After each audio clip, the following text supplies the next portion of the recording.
Un juez federal designado por el propio Donald Trump acaba de condenar a su gobierno, al Departamento de Justicia de la administración de Donald Trump, por fraude procesal. Y lo hizo con una resolución que ya está circulando en todos los circuitos judiciales del país Estados Unidos. Es la información que tenemos para ustedes, amigos, y vamos con las fuentes de esta información. El juez es Cale Duken, del Distrito Medio de Florida. No solo falló contra el gobierno de Trump, sino que utilizó un lenguaje que rara vez se escucha en las Cortes Federales. Calificó la conducta de los abogados del gobierno como una clase magistral de cinismo en los litigios y les recordó que un tribunal federal no es un laboratorio de pruebas donde el Poder Ejecutivo pueda ir a experimentar maniobras legales para ver qué pasa y luego pedir un borrón y cuenta nueva cuando las cosas no le salieron como quieren. Esto, amigos, no es un caso aislado. Es un patrón que se está repitiendo una y otra vez en cortes de todo el país, con jueces designados por presidentes de ambos partidos, desde Ronald Reagan hasta Joe Biden, pasando por los de Bush, por supuesto por los de Trump. Y todos estos jueces están diciendo con palabras diferentes, pero con el mismo mensaje de fondo, que el Departamento de Justicia de Donald Trump ha perdido toda la credibilidad, que no pueden confiar en lo que dicen los abogados del gobierno porque una y otra vez recurren al engaño, a la artimaña y a sus trampas para evitar cumplir con las órdenes judiciales. El caso, amigos, que desencadenó todo este tema, toda esta situación, que vaya que le están lloviendo temas legales a Trump en este momento, ya lo veíamos en el pasado también con Todd Blanche.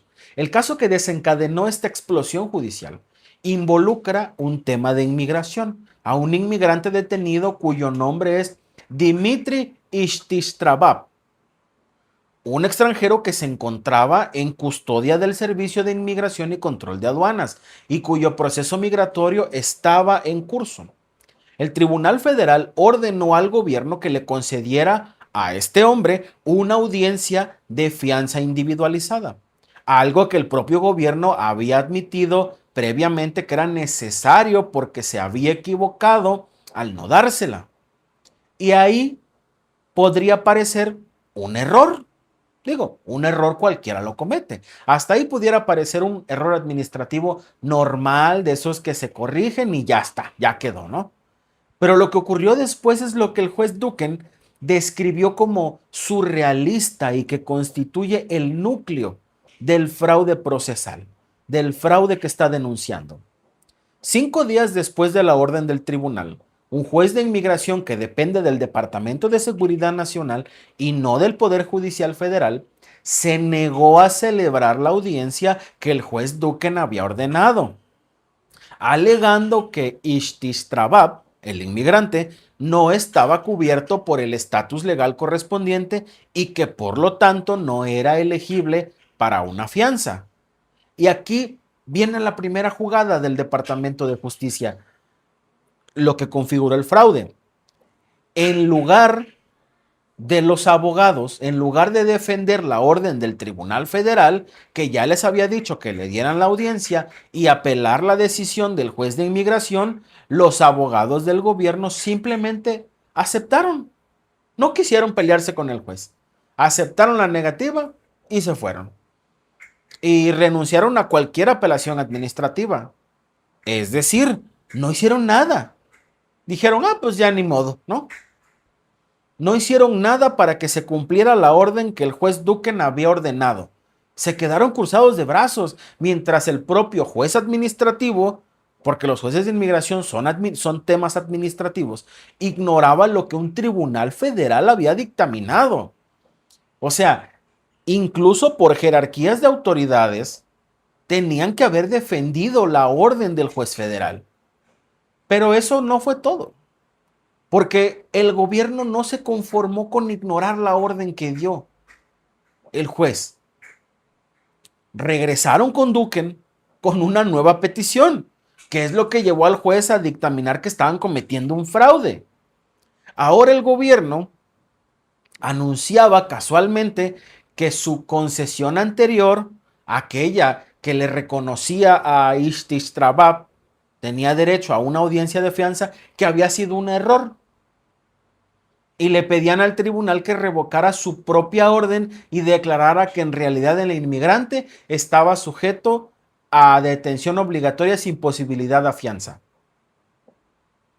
O sea, amigos, es decir, primero dices que te equivocaste y el juez dice va y te da una orden para arreglarlo. Y luego regresas y le dices al mismo juez que en realidad sí tenías la razón la primera vez y que ahora, como él estaba equivocado, debía revertir su decisión. Amigos, esto no le vamos a poner ejemplo porque ya es absurdo de por sí. O sea, yo la regué, yo abogado del gobierno, yo abogado del Departamento de Justicia, yo la riego y te digo, oye juez, ¿sabes qué? Es que la regué, yo tenía que darle audiencia, pues no se la di. Dame una orden para darle audiencia con el juez de inmigración. El juez te hace el paro, te da la orden y, órale va, ya solucionaste el problema. Pero allá el juez se te puso pesado y tú dijiste, no, pues no me peleo. Y ahora vienes con el juez que te hizo el favor a decirle, ¿sabes qué? Es que estás mal tú, ¿cómo ves? Entonces mejor cambia tu resolución porque como tú estás mal, yo te vengo a hacer el paro para que no quedes en ridículo. Amigo, el juez Duken, que repito, fue designado por Trump, no solo rechazó la petición del gobierno, sino que aprovechó para dejar en claro que no iba a tolerar esos juegos y que eso constituía fraude contra el tribunal. El gobierno tenía razón la primera vez. Su nueva postura no solo carece de fundamento legal, sino que es una muestra descarada de cinismo. Y un tribunal federal no puede ser usado como un laboratorio de pruebas donde el Ejecutivo puede pilotar una concesión para cerrar un caso, quedarse callado mientras su propio proceso administrativo incumple la orden judicial. Y luego regresar con el juez exigiendo un borrón y cuenta nueva, como si nada hubiera pasado. ¿Sabes lo que les digo? Vienes con un juez, activas la maquinaria procesal y luego, pues como no quisiste alegar allá con el juez federal, vienes aquí de nuevo con el juez a decirle, híjole, es que sabes que tú la regaste, hermano, entonces te vengo a hacer el paro para que lo cambies. No. Ahora, debido a que el gobierno demostró una completa incapacidad para seguir las instrucciones judiciales, el juez ordenó la liberación inmediata de Ishtishrabab, el inmigrante, en un plazo de 48 horas sin necesidad de esperar a que se celebrara la audiencia de fianza, que originalmente ya había ordenado.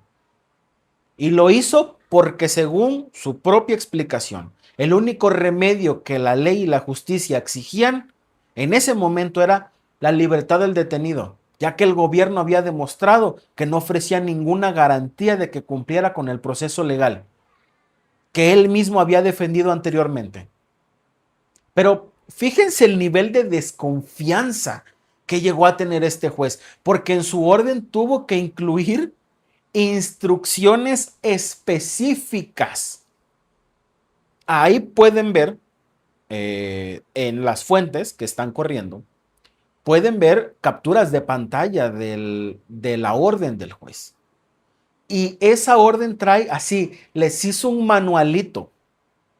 Tanto desconfía los jueces federales del gobierno, del Departamento de Justicia, que literal les escribió primero esto, primero el otro, luego haces esto, luego haces el otro, para que no la rieguen. Tuvo que incluir instrucciones extremadamente específicas sobre los detalles de la liberación. Cómo se debía notificar al abogado del inmigrante, en qué lugar, a qué hora debía ser recogido y qué procedimientos debía seguir el gobierno para facilitar el traslado desde el centro de detención. Y esas precisiones no son habituales en una orden judicial porque es el procedimiento establecido. Es un procedimiento que ya la ley establece. Tenemos que recordar. Bueno, la ley siempre establece términos para las cosas. Y si no establece términos, hay leyes supletorias que te dicen los términos. Por lo general, una ley en todas partes del mundo, si no establece un término específico, te dice que este reglamento se tendrá lo establecido, por ejemplo, en los términos del Código Civil, ¿no? Entonces, una ley, algo que no lleve, se subsana con otra ley. Entonces, la forma en hacerlo ya está establecida. Pero Duken dijo, estos hermanos están bien pelados. Les voy a poner las instrucciones, porque no sea que la vayan a regar otra vez. Esas precisiones no son habituales en una orden judicial, pero pero Duken las incluyó porque sabía que en el pasado el gobierno había liberado a personas sin avisar a los abogados. Nada más los sacaban, literalmente dejándolos en la calle sin teléfono, sin forma de contactar a nadie. Y en algunos casos de esos, pues habían tenido consecuencias trágicas. Personas que habían muerto congeladas en el invierno porque las soltaron en la vía pública sin ninguna asistencia. O sea, es así de, ya ordenaron su libertad, pues sácalo. A mitad del invierno, en temperaturas bajo cero, sin teléfono, sin avisarle a su abogado, sin avisarle a un familiar, absolutamente nada, pues la gente se muere. Por eso Duken dijo, no, estos hermanos no, les voy a poner exactamente cómo hacerlo, no sea que lo vayan a hacer otra vez. Si ya lo hicieron una vez, lo pueden hacer 2, 3, 4, 5 veces. El juez Duken mencionó en su resolución que el gobierno ha perdido entre 10 y 15,000 casos similares y que su tasa de éxito en estas demandas migratorias ronda en apenas el 5 o el 10% de cada 100 casos. Amigos, estamos hablando que de cada 100 casos que el gobierno lleva de temas de inmigración pierden 90. A pesar de eso, siguen presentando los mismos argumentos, insistiendo que en las mismas posturas que los jueces han rechazado una y otra vez. Y no es una estrategia legal, sino una estrategia de desgaste, como si creyeran que repitiendo la misma cantaleta suficientes veces, eventualmente un juez va a decir, bueno, ya, ¿no? Se va a cansar y les va a dar la razón. Pero lo que están logrando, pues es exactamente lo contrario. Están generando una reacción en cadena entre los jueces federales que están hartos de ser tratados como tontos y están empezando a tomar medidas cada vez más duras para frenar estos abusos del gobierno. Tenemos otro ejemplo que confirma esta tendencia en el distrito este de Virginia, con la jueza Leonie Brinkema, designada por Bill Clinton, que está manejando el caso del fondo de 1.800 millones de dólares que se creó como parte de un acuerdo extrajudicial en una demanda de Donald Trump contra el Servicio de Impuestos y que muchos critican, lo denominaron el Fondo para los Insurrectos, porque según los demandantes podría haber beneficio a los participantes en el asalto del Capitolio. Ya se los comentaba el otro día. Es un tema que Donald Trump vino arreglando a modo de que el gobierno de Estados Unidos va a tener que pagarle una indemnización a la gente que participó en el asalto al Capitolio. La administración de Trump, a través del fiscal general en funciones, que es Todd Blanche, que también ya trae otro tema, Todd Blanche, de una demanda, lo reportamos en el en vivo anterior, dijo públicamente en el Congreso que no iba a utilizar ese fondo, que estaba muerto y que no se iba a dispersar ni un solo dólar. Pero cuando la jueza Brinkman les pidió que pusieran esa declaración por escrito en un documento firmado bajo pena de perjurio, el gobierno dijo, no. Dijo que no, rotundamente. Y a ver, ¿por qué no iba a firmar algo que ya había declarado públicamente? Pues porque saben que una declaración jurada ante un tribunal tiene consecuencias legales. y que si luego cambian de opinión y deciden usar el fondo, pues estarían cometiendo perjurio y eso te lleva al bote. Así que prefieren quedarse con la ambigüedad para poder mantener abierta la posibilidad de activar el fondo en un futuro, aunque digan en público que no lo van a hacer. La jueza Brinkman no se dejó engañar y en una audiencia celebrada hace apenas unos días, le dijo al abogado del Departamento de Justicia de manera muy directa y sin rodeos que su palabra no era suficiente, que ella necesitaba algo más que una promesa, algo más que una promesa verbal del Congreso para cerrar un caso de esa magnitud. Y le exigió al abogado que pusiera por escrito y bajo juramento que el fondo no iba a ser utilizado, advirtiéndole que si no lo hacía, el fondo quedaría bloqueado indefinidamente. O me lo firmas o no te lo libero. Así se le puso. Así se le están poniendo los abogados, los jueces a Donald Trump. El abogado del gobierno en una muestra de esa misma arrogancia que hemos visto en otros casos, se negó a firmar cualquier documento y argumentó que su declaración verbal en el Congreso era suficiente. Pero la jueza Brinkman le respondió: cuando el presidente de los Estados Unidos dice en público que quiere que algo suceda, eso es un buen indicador de que hay un incentivo y un motivo para que suceda. Y por lo tanto, mientras el gobierno no ponga por escrito su renuncia al fondo, ella tenía que asumir el fondo seguía vivo y que el gobierno podría intentar usarlo en cualquier momento. Así que ¿me lo firmas o no hay nada? Amigo, lo que estamos viendo es un patrón de conducta que trasciende la ideología política. No se trata de jueces liberales contra jueces conservadores, sino de jueces federales, de todas las tendencias que están llegando a un punto de saturación con las técnicas dilatorias y engañosas del Departamento de Justicia. Jueces como Duggan, designado por Trump, y jueces como Brinkman, designados por Clinton, están utilizando un lenguaje cada vez más duro y crítico para describir el comportamiento del gobierno.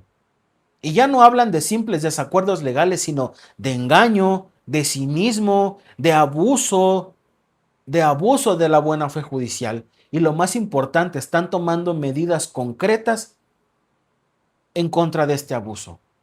Tan concretas que ya hay la resolución del juez Duggan en contra del gobierno por fraude procesal.